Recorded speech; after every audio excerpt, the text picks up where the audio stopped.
2 ദിവസമായിട്ട് ഓസ്ട്രേലിയയിൽ നല്ല മഴയാണ്. മിസ്റ്റർ സണ്ണിനെ ഞങ്ങൾ വല്ലാണ്ട് മിസ് ചെയ്യും. രാവിലെ എഴുന്നേക്കാൻ നല്ല മടിയായിരുന്നു. മടിയോട് തൽക്കാലം അങ്ങ് ബൈ പറഞ്ഞു. ഡാനിക്ക് ഓഫീസും നോവയ്ക്ക് രാവിലെ സ്കൂളിലും പോകണം. എന്നിട്ട് പെയ്യെ ഞാനും ദിദിയും മോസണിലോട്ട് പോയി.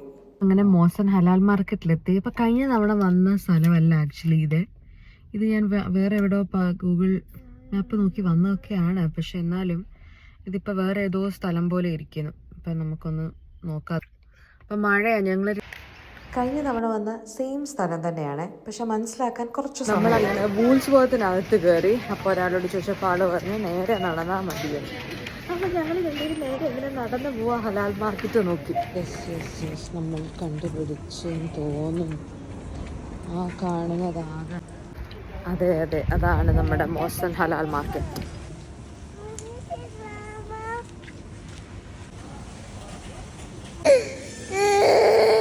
ദിദിയുടെ ചെറിയ രീതിയിലുള്ള ഡ്രാമ അങ്ങനെ ആരംഭിച്ചിരിക്കുകയാണ്. ആ ലോലിപോപ്പാണ് ലക്ഷ്യം. ഈ കരച്ചിൽ നിർത്താതെ വന്നപ്പോൾ തൊട്ടപ്പുറത്ത് അങ്കിള് പറഞ്ഞതാ ഇത് കൊടുത്തോളൂ മൂക്കെന്ന്. അങ്ങനെ ആ കൊടുത്ത ചോക്ലേറ്റ് ആണ് ദിദിയുടെ കയ്യിലിരിക്കുന്നത്. നമ്മൾ അവിടെ എവിടെയോ ആണ് പാർക്ക് ചെയ്തിരിക്കുന്നത്.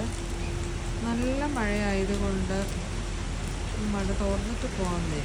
അങ്ങനെ മഴ തോരാൻ വെയിറ്റ് ചെയ്തപ്പോഴാണ് ദാ ഈ ഒരു അമ്മച്ചി നമ്മുടെ അടുത്ത് വന്നിട്ട് പറഞ്ഞ് ഞാൻ ഹെൽപ്പ് ചെയ്യാമെന്ന്. അതൊരു ചെറിയ ഹെൽപ്പ് അല്ലായിരുന്നു കേട്ടോ, നല്ല വലിയ ഹെൽപ്പായിരുന്നു. ആ അമ്മച്ചിക്ക് എൻ്റെ ഹൃദയത്തിൻ്റെ ഭാഷയിൽ ഒരായിരം നന്ദി. ഇന്ന് ഫ്രൈഡേ ഈവനിങ് അല്ലേ, അപ്പം നമുക്ക് എല്ലാവർക്കും ഒന്ന് ഒത്തുകൂടാമെന്ന് തീരുമാനിച്ചു. ബീഫ് റോസ്റ്റ് ആണ് ഇന്നത്തെ നമ്മുടെ ലക്ഷ്യം. സവാള അരിഞ്ഞു കഴിയുമ്പോൾ തന്നെ പാതി ആശ്വാസമാണ്. ഇത് കൊള്ളാലോ, നിങ്ങൾക്ക് തെറ്റിയതാണോ? അപ്പം അവർ പറഞ്ഞു അല്ല, ഇത് ഓസ്ട്രേലിയയിലെ സ്മോൾ ഓണിയൻ. ഇടയ്ക്ക് നോവെ പോയി സ്കൂളിൽ നിന്ന് പിക്ക് ചെയ്യണം. ഇപ്പം ഏകദേശം സമയം 2:45. 3 മണിക്ക് സ്കൂൾ വിടും. ഇപ്പം നോവെ പോയി വിളിച്ചിട്ട് വരാം. ഈ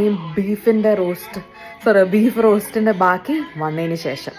അപ്പം അരിഞ്ഞു വെക്കാനുള്ള കരിഞ്ഞു വെച്ചു, വന്നിട്ട് നമുക്ക് ബാക്കി ചെയ്യാം.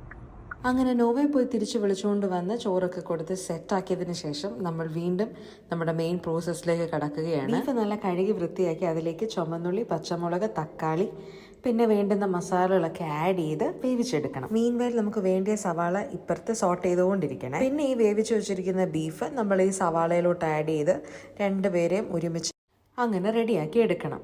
ബൈ ദ ബൈ, ഞങ്ങളും റെഡിയായി പെയ്യെ വീട്ടിൽ നിന്ന് ഇറങ്ങി. ഞങ്ങൾ അവിടെ എത്തിയപ്പോഴത്തേക്കും എല്ലാവരും ഉണ്ടായിരുന്നു. പെയ്യെ എല്ലാവരോട് സംസാരിച്ച് കളിയും ചിരിയും ബഹളവും ഒക്കെ ആയിട്ട് ഇങ്ങനെ പോയി.